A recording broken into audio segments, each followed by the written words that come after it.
नमस्कार फ्रेंड्स, स्वागत है आप सभी का। आज की इस वीडियो में हम बात करेंगे गणित के महत्वपूर्ण प्रश्नों की, जो आपकी सीजीटेट एग्जाम के लिए बहुत ही इंपॉर्टेंट रहेगा।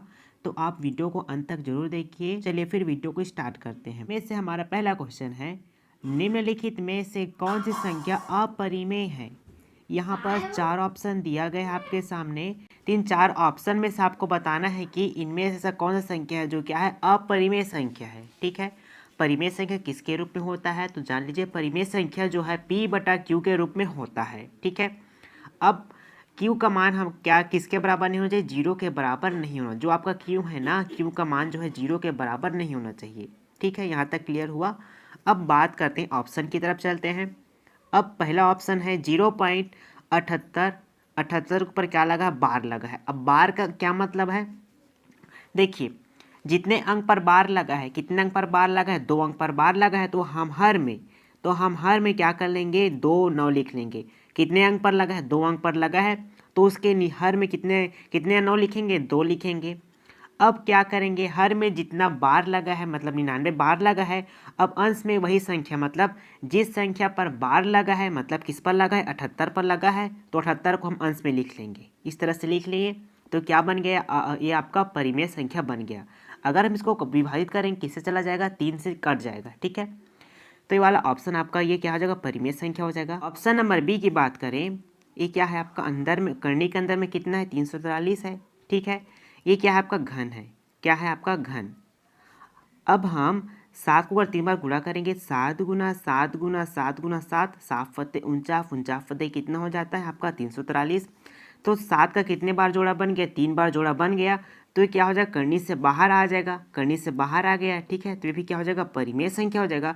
अगर यहीं पर क्या रहता, 7 जो है अगर करनी से बाहर नहीं आता, ठीक है, तो क्या हो जाता है, ये अपरिमेय संख्या हो जाता है। अपरिमेय संख्या में क्या होता है, हम इसका पूर्ण वर्ग नहीं निकाल सकते।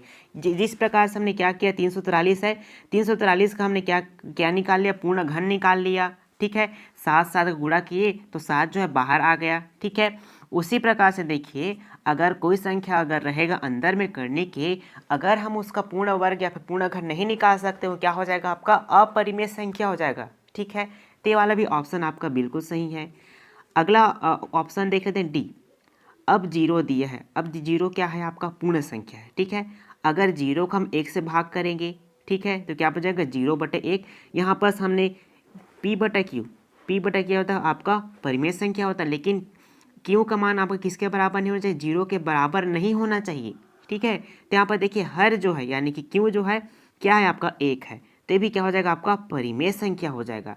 लेकिन आपका ऑप्शन नंबर सी है, ऑप्शन नंबर सी क्या है, करनी 5 है ये, तो क्या हो जाएगा, अपरिमेय संख्या। क्यों अपरिमेय संख्या होगा, इसका हम पूर्ण वर्ग नहीं निकाल सकते हैं। ठीक है, ये क्या हो जाएगा, अपरिमेय संख्या होगा। इसी तरह से आपको अगर ऐसा क्वेश्चन दिया रहता 25, करनी के अंदर 25 रहता, तो क्या कर सकते थे इसको हम, देखिए 5 गुना 5 करके इसमें से हम 5 को कॉमन निकाल सकते थे। ठीक है, तो क्या हो जाता, परिमेय संख्या हो जाता। लेकिन देखिए करनी 5 तो है, क्या इसका हम पूर्ण वर्ग नहीं निकाल सकते हैं, जिस कारण से क्या हो जाएगा, अपरिमेय संख्या हो जाएगा। तो इस क्वेश्चन का right answer option number C हो जाएगा, √5। ठीक है, चलिए क्वेश्चन नंबर अब दूसरे की तरफ बढ़ते हैं। अभाज्य संख्या के कथन में कौन सा कथन असत्य है। ठीक है, अभाज्य संख्या यानी कि प्राइम नंबर की बात हो रही है। ठीक है, कौन सा कथन ऐसा है जो आपके लिए मतलब असत्य है, ये आपको बताना है। आपके ऑप्शंस है, 2 एकमात्र सम अभाज्य संख्या है। 2 एकमात्र सम अभाज्य संख्या है, बिल्कुल। देखिए 1 का गुणनखंड केवल कितना होता है, 1 होता है। 2 का गुणनखंड कितना होता है, 1 व 2 होता है। 3 का गुणनखंड कितना होता है, 1 व 3 होता है। 4 का कितना होता है आपका, 4 का ज़्यादा गुणनखंड होता है, 1 2 व 4 होता है। ठीक है, 5 की बात करें, 5 का जो है आपका 1 व 5 होता है। 6 की बात करें हम, 6 का होता है आपका, इसका ज़्यादा गुणनखंड प्राप्त होगा, 1 हो जाएगा, 2 हो जाएगा, 3 हो जाएगा और 6 हो जाएगा।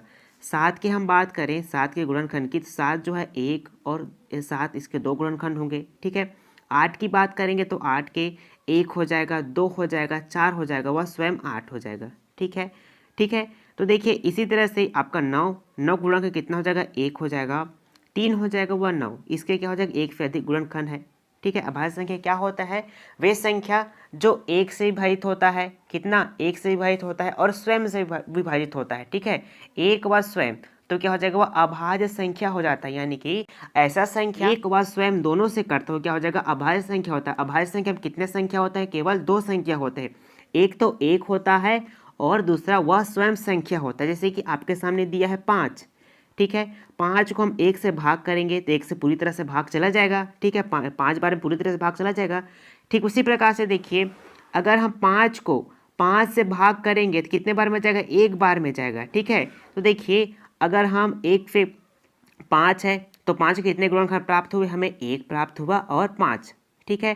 तो मतलब इसका मतलब ये है कि अभाज्य संख्या वे होते हैं जो या तो 1 से कटते हैं, मतलब 1 से विभाजित होता है, और 5 यानी कि स्वयं से विभाजित होता है, वो क्या हो जाएंगे? आपके अभाज्य संख्या हो जाएंगे। तो देखिए यहाँ पर क्या है? दो, एक आपका सम संख्या है। तो सम संख्या किसके कितने गुणनखंड है? एक तो आपका 1 है और दूसरा आपका 2 है। मतलब एक आपका स्वयं संख्या हो गया और दूसरा आपका 1 है, ठीक है। तो क्या हो जाएगा? आपका ऑप्शन नंबर ये सही हो जाएगा। इस स्टेटमेंट जो है आपका सही हो जाएगा। ऑप्शन नंबर बी की बात करें, 1 से 50 तक में कुल 15 अभाज्य संख्या होती है। देख लेते हैं 1 से 50 तक में कितने अभाज्य संख्या होती है उसको। आपका 2 होता है, 3 होता है, 5 होता है, 7 होता है, 11 होता है, 13, 17, 19, ठीक है। फिर आपका 23, फिर 29, 29 के बाद 31, 31 के बाद हो जाएगा 37, 37 के बाद 41, 41 के बाद 43, 43 के बाद हो जाएगा आपका 47। इनको काउंट करिए, 1, 2, 3, 4, 5, 6, 7, 8, 9, 10, 11, 12, 13, 14, 15, ठीक है। तो देखिए 1 से 50 तक गिनती में कितने अभाज्य संख्या है? 15 अभाज्य संख्या है। तो आपका सेकंड स्टेटमेंट बिल्कुल सही हो गया, ठीक है। अब तीसरे स्टेटमेंट की बात करें, तीसरा ऑप्शन की बात करते हैं। 2 अंकों की कुल 21 अभाज्य संख्या होती है, ठीक है। 2 अंकों की कुल 21 अभाज्य संख्या होती है। यानी कि कहने का मतलब ये है 1 से 100 तक में, कितना? 1 से 100 तक में जो आपके 2 अंक के अभाज्य संख्या हो, जैसे कि 11 हो गया मान के चलिए, इसी तरह से 2 अंक हो जाएंगे, 13 हो जाएगा, 17। तो इसी तरह से जो आपके 2 अंक है, जो अभाज्य संख्या 2 अंक के जो अभाज्य संख्या है वो मतलब 1 से 100 तक में कितने हैं? 1 से 100 तक में 21 है। तो ये वाला भी स्टेटमेंट बिल्कुल सही हो गया, ठीक है। अब ऑप्शन नंबर डी की बात करते हैं। अभाज्य संख्या में सदैव 2 से अधिक गुणनखंड होते हैं? बिल्कुल नहीं होते हैं। अभाज्य संख्या में केवल 2 गुणनखंड होते हैं। एक आपका 1 होता है, दूसरा वही संख्या यानी कि 5 ही होगा, ठीक है। तो ये वाला जो आपका कथन है वो बिल्कुल गलत हो जाएगा। तो इस क्वेश्चन का right answer option number D हो जाएगा। क्वेश्चन नंबर, अब हम किसकी बात करते हैं? तीसरे की। 24 बल्लों तथा 32 हॉकी स्टिक का मूल्य कितना है? 8,400 रुपये है। 3 बल्लों तथा 4 हॉकी स्टिक का मूल्य क्या होगा ये आपको बताना है। आपके ऑप्शन है 1200 रुपये होगा क्या, 1050 रुपये होगा क्या, 2150 या फिर 1200 होगा, ये आपको बताना है। देखिए आपका क्वेश्चन है 24 बल्ला, 24 बल्ला तो बी लिख लेते हैं, प्लस तथा बोला है मतलब साथ में 32 हॉकी, 32 हॉकी को एच लिख लेते हैं। दोनों को मिले कितना दिया है आपके सामने? 8,400 रुपये ये दिया है, ठीक है। तो आपको कितना निकालना है? 3 बल्ला और 4 हॉकी का रेट निकालना है कि हम 24 में किन किन संख्या का भाग करें कि 3 आ जाए, ठीक है। 32 में हम किन संख्या का भाग करें कि 4 आ जाए। अगर हम 24 में किसका भाग करें? 8 का भाग करें तो कितना आ जाएगा? 8 दिया 24, तो 3 बल्ला ये हो जाएगा, प्लस कर लेंगे। उसी प्रकार से 32 है, 32 में अगर 8 का भाग करेंगे, 8 चौके 32, कितना आ जाएगा? 32, 8 4 बार में गया तो 4 हॉकी आ जाएगा, ठीक है। तो यहाँ पर भी 8 का कर रहे हैं तो यहाँ पर भी 8 का करेंगे इस और भी। तो 8,400 को किसे भाग करना है? 8 से भाग करना है, भाग कर देंगे। तो इस प्रकार से देखिए 3 आपका बल्ला और 4 हॉकी का जो मूल्य है कितना हो जाएगा? 1,050 रुपये। तो आपका ऑप्शन नंबर बी सही हो जाएगा। क्वेश्चन नंबर चौथे की बात करें, कितने वर्षों में 12% वार्षिक दर से 3,000 रुपये का साधारण ब्याज 1,080 रुपये हो जाएगा, ये आपको बताना है। देखिए हमें क्या दिया है? साधारण ब्याज दिया है। साधारण ब्याज कितना दिया है? 1,080 रुपये दिया है। मूलधन कितना दिया है आपको? 3,000 दिया है, ठीक है। वर्ष कितना है आपका, वर्ष हमें ज्ञात करना है। दर कितना दिया है आपको, 12% देना है, 12% दिया है आपको। क्या ज्ञात करना है इस क्वेश्चन में, समय निकालना है, कितने वर्ष में दिया है। साधारण ब्याज का सूत्र होता है मूलधन गुना दर गुना क्या होता है, समय, और बट्टे में आपका 100 ये होता है। ठीक है, साधारण ब्याज की बात करें, साधारण ब्याज बराबर कितना दिया है, 1080, तो 1080 लिख लेंगे साधारण ब्याज के स्थान पर। ठीक है, आपका कितना मूलधन कितना दिया है, 3000, तो 3000 गुना कर लेंगे। ठीक है, दर कितना है, 12%, तो 12 गुना क्या कर लेंगे, समय, क्या निकालना है हमको, समय निकालना, बटे 100 कर लेंगे। ये हुआ, 10 से 10 कट गया, 10 से 10 कट गया। ठीक है, अब 12 को 30 से गुणा करेंगे, गुणा कर दीजिए, 1080 बराबर 30 गुना 12 गुना टी ये है। ठीक है, तो 1080 बराबर ये 12 शून्य शून्य, 12 तिया 36, ठीक, गुना करेंगे 30 को 12 से गुना करेंगे 360 आ जाएगा, फिर गुना टी ये हो गया। ठीक है, हमें क्या निकालना है इस क्वेश्चन में, समय निकालना है। तो टी बराबर क्या करेंगे, 1080, जब हम यहाँ पर देखिए 360 क्या है, गुणा के रूप में है, जब उस और पक्षांतर करें किस में बदल जाएगा, भाग में बदल जाएगा, तो 360 ये हो जाएगा। ठीक है, 10 से 10 कट जाएगा, 336 दिया कितना होता है, 108, कितना होता है 108, तो कितना वर्ष निकल कर आ गया, 3 वर्ष निकल कर आ गया। ठीक है, 3 वर्ष में 12% वार्षिक ब्याज की दर से 3000 रुपये का साधारण ब्याज कितना हो जाएगा, 1080 रुपये हो जाएगा। तो इस क्वेश्चन का right answer option number A हो जाएगा। क्वेश्चन नंबर 5 की बात करें, कितने 1/6 मिलकर 41 सही 3/2 के बराबर होते हैं। ठीक है, ये आपको बताना है, आपके ऑप्शन है 125, 150, 250 या फिर 350। आंसर क्या दिया, 41, 41 से ही 2/3 ये दिया है। तो क्या करते हैं, सबसे पहले हम इनको गुणा करते हैं, गुणा कर दीजिए, 3 एक कम 3, 3 चौके 12, तो कितना होगा आपका आंसर टोटल 123। अब 123 में 2 जोड़ेंगे तो कितना हो जाएगा, 125 ये हो जाएगा। ठीक है, तो कितना हो जाएगा 125, बटे में किसको लिखेंगे, 1/6 को लिखेंगे।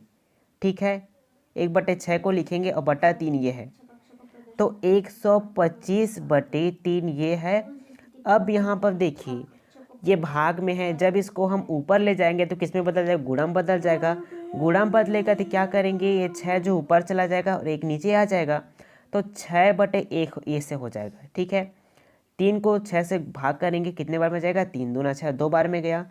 125 को 2 के साथ गुना कर दीजिए, गुना करेंगे तो कितना हो जाएगा, 250, कितना हो जाएगा, 250।